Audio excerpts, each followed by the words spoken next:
बिस्मिल्लाहिर्रहमानिर्रहीम। अस्सलाम वालेकुम व्यूअर्स। ये देखें, आज मैं आप लोगों के लिए एक और नई रेसिपी लेके आई हूँ, इफ्तार रेसिपी।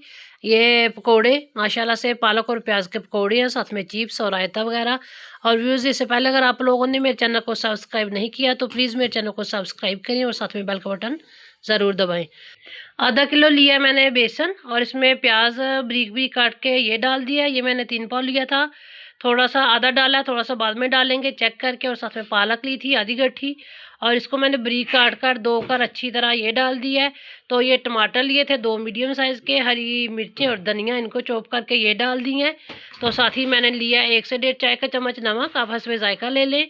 हल्दी मैंने लिया आधा चाय का चम्मच, और ये कुटा हुआ धनिया है, ये मैंने तकरीबन 2 से 2.5 चम्मच है ये डाल दिए हैं। कुटा हुआ धनिया थोड़ा ज़्यादा डाला जाता है।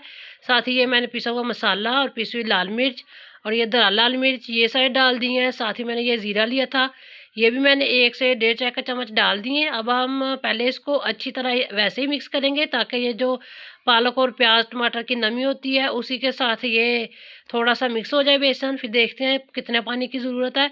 तो ये देखें, इसी तरह ये 1 से 1.5 कप पानी लिया था मैंने, और 1 से 1.5 कप पानी में ये माशाल्लाह से अच्छी तरह बेसन हो गया था रेडी। तो व्यूज़, ये देखिए माशाल्लाह से बेसन मेरा रेडी हो गया है 1 से 1.5 कप में। तो अब हम इस तरह करके इसको पटक पटक के मारें बेसन को थोड़ी देर के लिए, तो ये माशाल्लाह से फिर बहुत नरम और मज़े के पकौड़े बनते हैं। तो व्यूज़, ये देखें माशाल्लाह से बेसन हो गया रेडी। तो अब हम बनाते हैं, इनको फ्राई करते हैं। और ये मैंने ऑयल लिया था, इसको फ्लेम ऑन करके चूल्हे की उस पर रख दिया था। ऑयल हमारा अच्छी तरह गर्म हो गया है।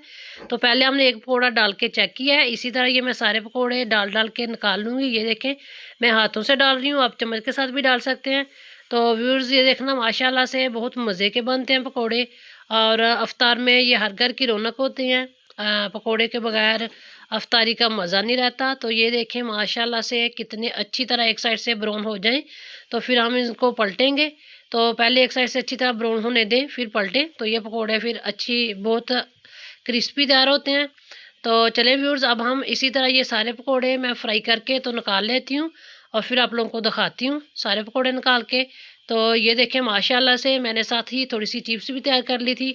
तो व्यूअर्स, उम्मीद है आप लोगों को मेरी रेसिपी ये पसंद आएगी। रायता और साथ में खट्टी मीठी चटनी है।